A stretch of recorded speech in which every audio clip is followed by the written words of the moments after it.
Namaste. My name is Kris, and I'm the owner of Rasayana, a massage therapy practice that specializes in Ayurveda, located in Winchester, Massachusetts, just outside of Boston. And I'm checking in today on behalf of Massage Therapy Works, which is a massage therapy practice in Somerville, Mass, that I began my body work career at many years ago. And the owner, Richard Green, asked me to spend a few moments today to give you a brief introduction to this holistic system and who it's for and how it might be able to help you in the next steps of your well-being and your journey to self-healing.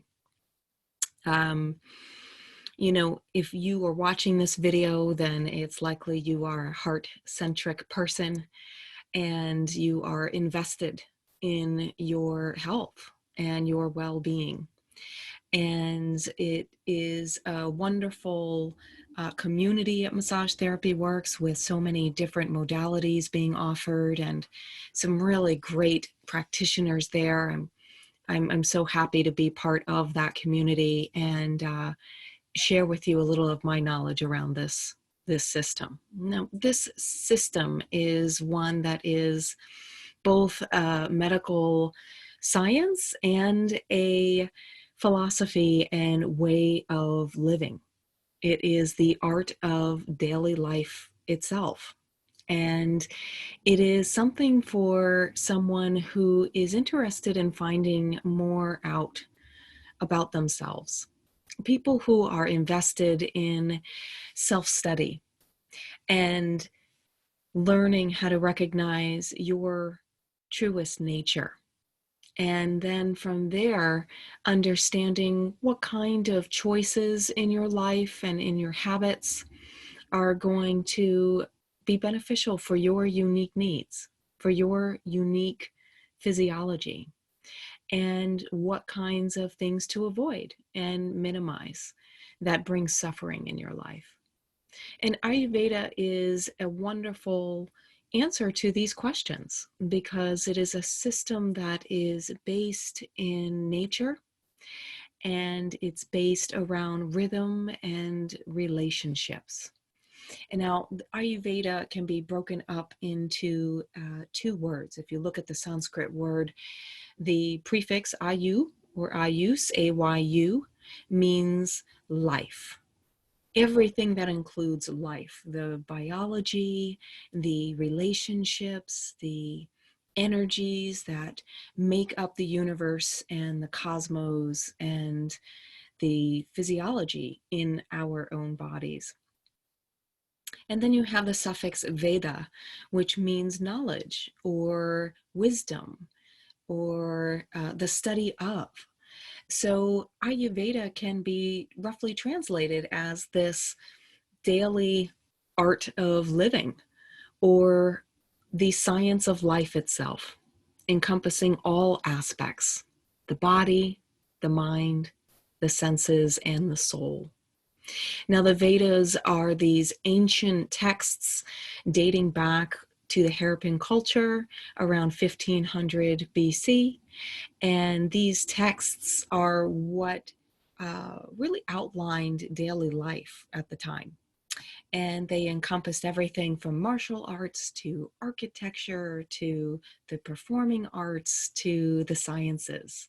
So we have the Samveda, the Rig Veda, the Yajur Veda, and the Atharva Veda. And the Atharva Veda is where this system of medicine, Ayurveda, comes from. And the system is something that doesn't require you to change your personal, spiritual, or religious beliefs.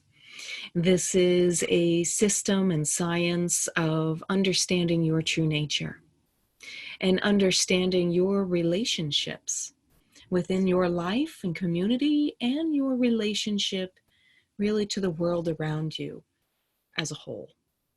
And Ayurveda offers the instructions, the routines, and the daily practices of the yogis to give you the tools to understand your true nature and what kinds of habits and routines are going to benefit you and your health and well-being, and what will only bring you more suffering. So in a nutshell, I'll give you just broad strokes here as an introductory video.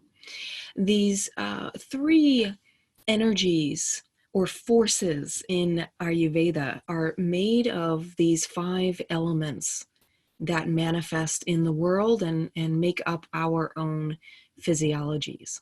Now, these are not elements on the periodic table kind of elements, but elements that we find in nature: space, air, fire, water, earth.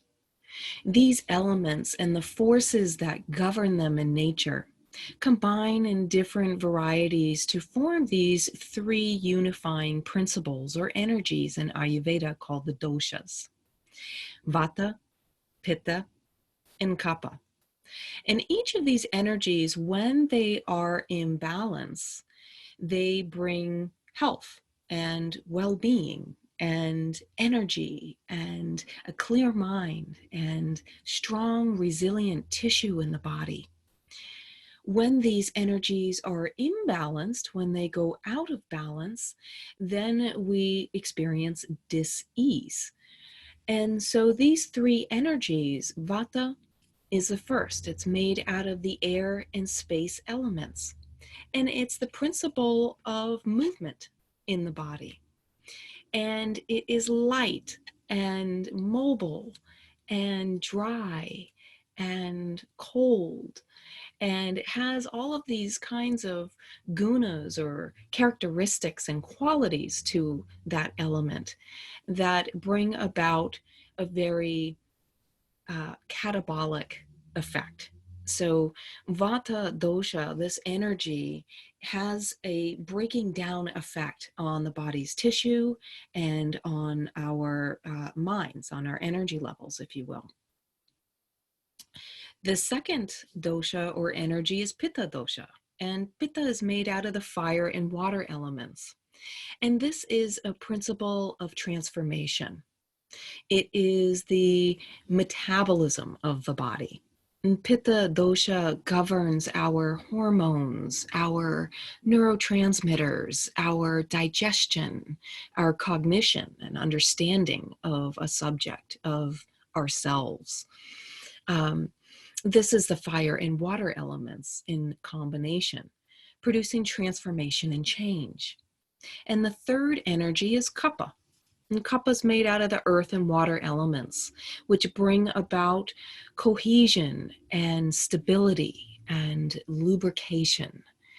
And when it is out of balance, it creates a lot of stagnation and swelling and edema and congestion in the body. And this is, the third energy that when in balance, it brings the stability and immunity to the tissues and the body, and it has an anabolic effect. It's a building effect, a supportive, grounding, stabilizing effect. So we've got these 3 energies of Vata, Pitta, and Kapha. We've got catabolic, metabolic, and anabolic energies at hand in the world around us and at hand in our individual physiologies. And so you can take these dosha quizzes online. There's one at my website at www.rasa-yana.com /dosha, DOSHA. And there's a questionnaire where you can answer a series of questions that might guide you toward which of these 3 energies are your most dominant ones. And we call that your prakruti in Ayurveda, your unique constitution, your individual physiology and your tendencies. And then there's something called the vikruti, which is the imbalance. It's when these elements and doshas go awry and cause disease and dysfunction. And so by understanding through these questionnaires and working with a practitioner, you can identify what your unique constitution is, and in doing that, better understand your true nature.